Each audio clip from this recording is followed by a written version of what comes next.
Vamos estudar o livro O Céu e o Inferno, de Allan Kardec, segunda parte, capítulo 2, Espíritos Felizes. O nome do capítulo é Jean. A Sociedade Espírita de Paris recebeu esta comunicação espontânea. Este irmão, que retorna da vida espiritual, ele esclarece a respeito da sua morte, a sua desencarnação e outras informações aonde ele encontra-se na vida espiritual. Então vamos à narração. Em texto. Meus amigos, como é esplêndida esta nova vida, semelhante à luminosa torrente, ela arrasta em seu curso imenso os espíritos inebriados pelo infinito. Passei das sombras da matéria à aurora brilhante que faz antever o onipotente. Após a ruptura dos laços materiais, abrangeram meus olhos novos horizontes, e eu vivo e desfruto as maravilhas suntuosas do infinito. Salvei-me não pelo mérito dos meus serviços, mas pelo conhecimento do princípio eterno, que me faz evitar as nódoas produzidas pela ignorância na pobre humanidade. A minha morte foi abençoada, apesar de os meus biógrafos, os cegos, a julgarem prematura. Lamentaram alguns escritos nascidos da poeira e não compreenderam, nem compreenderão o quanto o silêncio em torno do recém-fechado túmulo é útil à causa do espiritismo.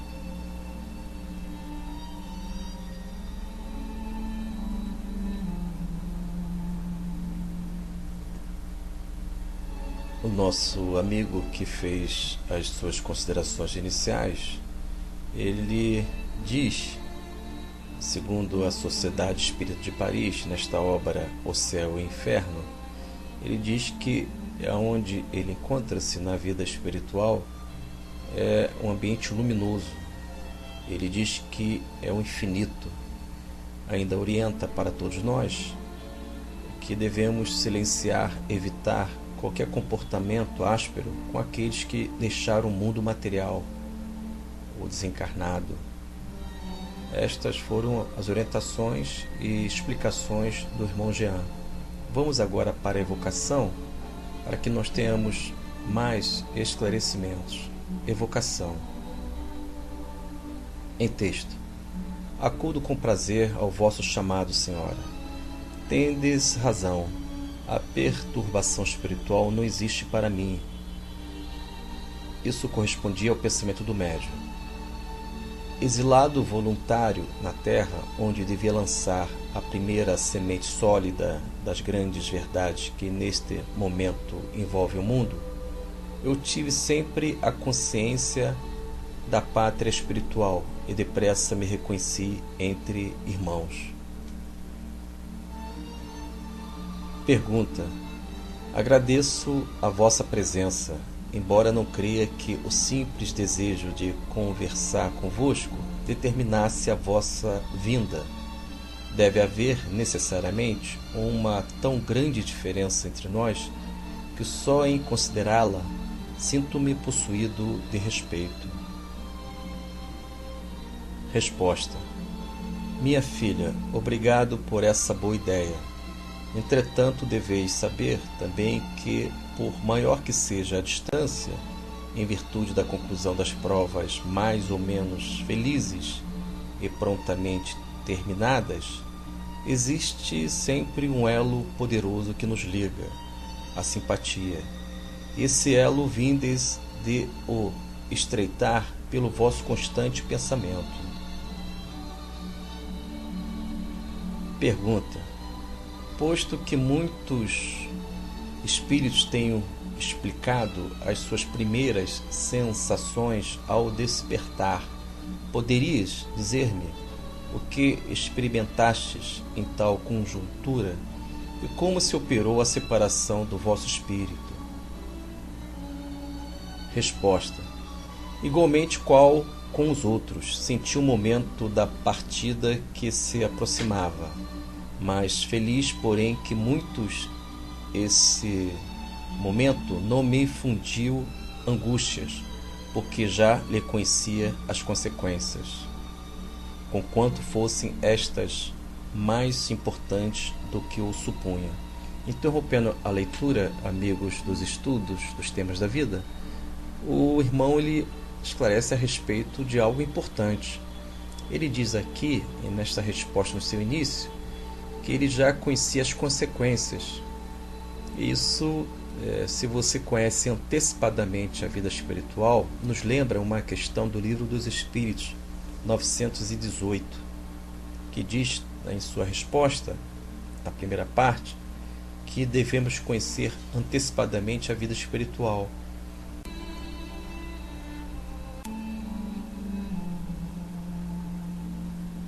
Então vamos às considerações finais desta resposta deste irmão que concedeu uma comunicação espontânea na Sociedade Espírita de Paris. Em texto: o corpo é um estorvo às faculdades espirituais, e por maiores que sejam as luzes por ele conservadas, elas são mais ou menos empanadas ao contato da matéria.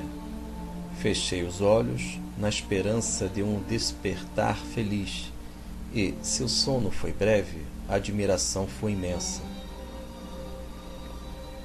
Os esplendores celestes desenvolvidos aos meus olhos pompeavam em toda a sua magnificência.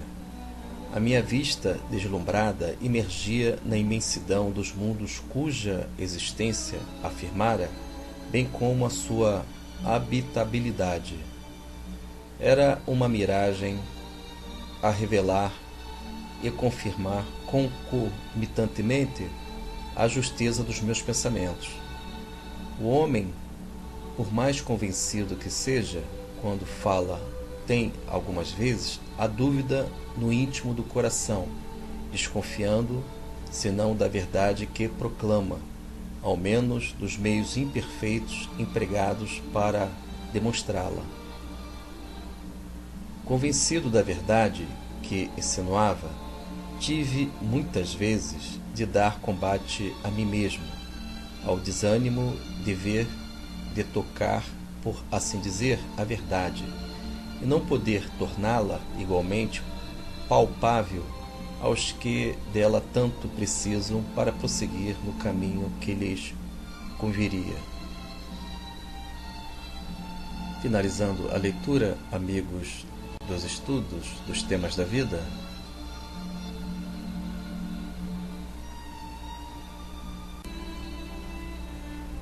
que há uma dúvida no momento que o espírito está desencarnando, ele fica na dúvida, meio desconfiado das verdades daquilo que ele desenvolveu durante a vida.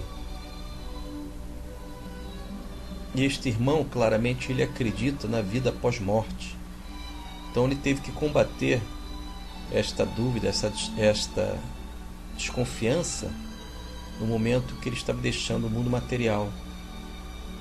Isso pode ocorrer com todos nós, mas é um espírito superior, porque ele claramente percebe a vida superior aos seus olhos, deixou o mundo material como vitorioso de si mesmo, e ele conseguiu, ao conceder esta comunicação espontânea à Sociedade Espírita de Paris, ele está concedendo a todos nós a beleza destes mundos celestiais, destes mundos felizes.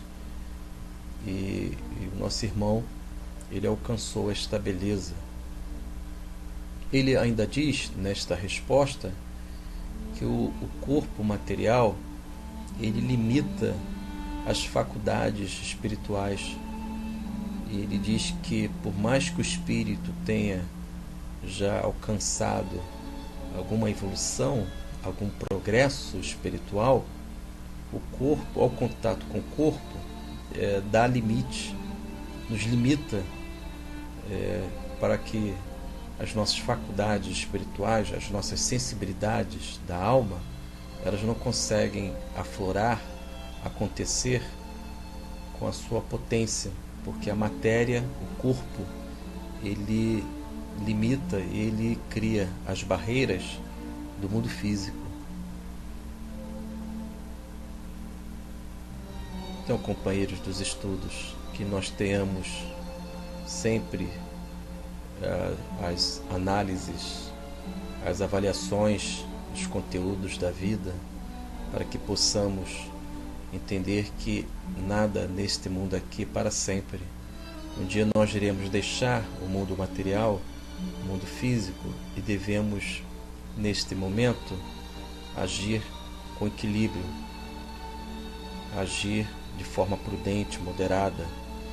E existe uma orientação de Bezerra de Menezes no livro Obreiros da Vida Eterna, psicografia de Francisco Cândido Xavier, que diz que o Bezerra de Menezes, orientando uma irmã que estava desencarnando, segundo a narração de André Luiz nesta obra, ele diz que neste momento devemos agir com coragem e evitar o que a mulher de Lot fez. Ou seja, nas antigas escrituras, no Velho Testamento, diz que a mulher de Lot, ela não deveria olhar para trás, porque ela poderia se tornar uma estátua de sal, e ela não obedeceu às orientações dos profetas. E quando a cidade estava sendo destruída, uma cidade daquela época, ela olhou para trás, e ao olhar para trás, ela se tornou uma estátua de sal, ela se petrificou. Então nós não devemos, segundo Bezerra de Menezes, nos preocupar com o passado, com o que está lá atrás, e devemos sim avançar. Este conto da mulher de Lot certamente é uma lenda, um mito, mas de alguma forma há uma grande verdade, conta-se no Antigo Testamento. Fiquemos na paz, que Jesus possa nos abençoar.